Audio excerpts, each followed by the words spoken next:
Asus thinks that their new Zephyrus S, is the ultimate gaming laptop. They've really gone all out when it comes to the spec. You have a new RTX 2080 Max-Q, 16 gigs of DDR4 with an i7-8750H and a 512GB NVMe SSD as well. One place that you would really rather they didn't go all out on was the price, with a whopping price tag of £3,000 for this model. Is it worth it though? Let's find out. So let's start with a tour. On the top of the clamshell is absolutely stunning. You have an RG logo that is dimly lit with a red backlight and then also a sort of reflective aspect to it too.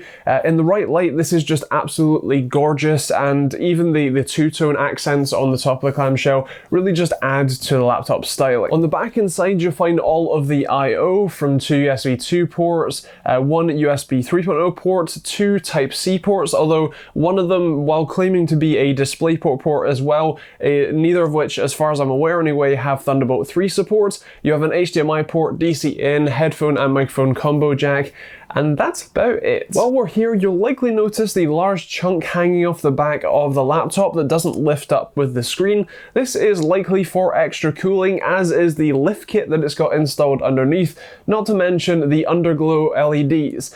I really start to think that the person who designed this must have a 1990s Evo show car parked in his garage somewhere. And while I would normally show you the insides of this, as I do with most laptop reviews, even though I took off the whole 20 or 30 screws that are on the bottom of this laptop, I still couldn't get it apart, so unless you find a teardown that helps you with it, upgrades might be difficult. Inside the clamshell though is pretty unique. You've got a 1080p 144Hz display, and above that you have a less than impressive webcam and microphone, although the built-in speakers aren't too bad. But looking further down, you'll notice the inverted layout here, with the keyboard pushed right down to the chin of the laptop, mostly for thermal reasons so that the RTX 2080 doesn't burn your fingers off. Speaking of the keyboard, I'm not really a fan of the placement. While I appreciate that it is done for mostly thermal and generally space management reasons, it really resigns a laptop to only be used on a desk, because if you try and type on it or even game on it when it's on your lap,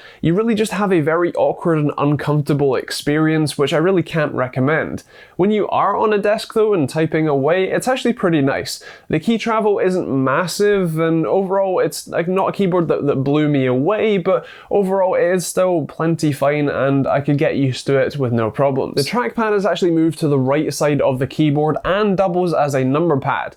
Now, while the number pad option is absolutely awful because there's no haptic feedback, so unlike your touchscreen where it's kind of easy to work out where you're touching and that touches are registered, this is just, you're just literally touching a touchpad that has some lights underneath. It's not great. But actually using it as a touchpad though is actually really impressive, and I actually am a pretty big fan of this placement. It means that it's very easy to just use one hand scrolling and clicking with your thumb with the physical buttons on the bottom, and you still have all of your usual two-finger gestures and all that sort of stuff. The display is a 1080p 144Hz IPS level panel, which generally means absolutely nothing. In terms of its response times, it's actually pretty fast, and when you're looking at the frame skipping test, there's actually really pretty minimal ghosting here, which is great to see and means a pretty smooth and responsive experience. When it comes to color accuracy though, even though they claim IPS level, really what they're saying is that it's got decent side-to-side viewing angles, which it definitely does, but in terms of actual color accuracy testing with my Spider 5 as usual, it was a little bit shy of 90% of the sRGB spectrum. I think about 62% of the Adobe RGB, and about 65% of the DCI-P3 spectrum, which is actually pretty identical to the AOC G2590PX, which is a 1080p 144Hz TN panel, so pretty similar there. Now, since it has that RTX 2080, you'd be expecting some pretty high levels of performance, and you're not wrong. Let's take a look at the benchmark results. Starting off with 3D Mark Firestrike, who have an impressive score of just over 16,000 points. You can see how well this compares to desktops and laptops on 3D Mark's website, but overall it's pretty good. When it comes to Dirt Rally, on ultra settings we're looking at 121 FPS with a great minimum of 78 and maximum of 168, so a very smooth experience there. Fusion Heaven, which is much more of a benchmark than a game, is up at 173 FPS average, which is great to see, and the minimums maximums are a little bit sort of outlier, so don't worry too much about those.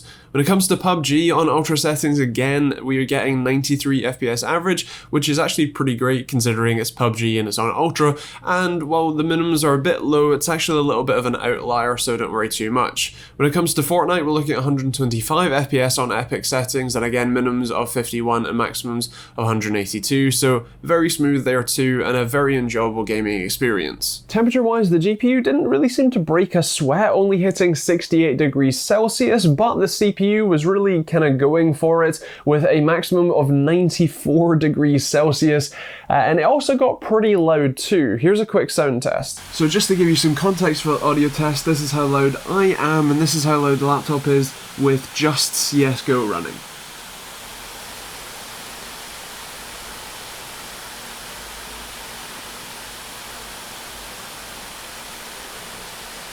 And the final point is battery life is, as you'd expect with a gaming laptop, not all that fantastic. You have less than an hour of on-battery gaming, and as usual with laptops, on-battery gaming means significantly reduced performance, and when it comes to just general web browsing, you only get a couple of hours there too, so certainly not fantastic. So now you know how it performs, and you've seen its features and its foibles, but is it actually worth that £3,000 price tag? Well, for me personally, I would probably say no. While it's a great laptop, it's got very nice build quality and beautiful aesthetics and impressive performance too, as well as a decent screen. Overall, especially when you look at, say, the 2080 being the Max-Q model, if you found a 2070 non-Max-Q, you're likely going to pay less for pretty similar performance. You also don't have that much in terms of space with a 512GB SSD, and while I said I couldn't get into it personally, even though there is, I believe, one other M.2 slot in there, it's going to be a bit of a pain to add any extra storage, and that's all that you get too. In terms of the rest of the value proposition, it's certainly got a bit of an Asus tax on it as well, so unless you really want an incredibly fast but also pretty noisy gaming laptop with a lovely screen but weird keyboard layouts, then maybe this is or isn't for you. I'll let you decide. If you do decide you want one, then feel free to take a look at the link in the description down below. That'll take you to your local Amazon store where you can check out pricing when and where you watch this, or just pick one up if you fancy it.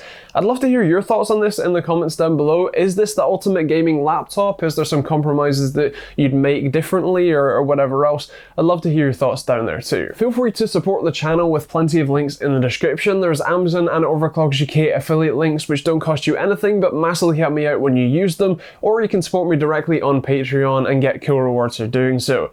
You can also check out the rest of the links from Humble Bundle, which is a great way to get cheap games and support charities too, as well as private internet access, which is a great and cheap VPN. If you're new to the channel, make sure you hit that subscribe button and check out the other videos over there. And otherwise, if you've got any questions, leave those in the comments down below, and we'll see you all in the next video.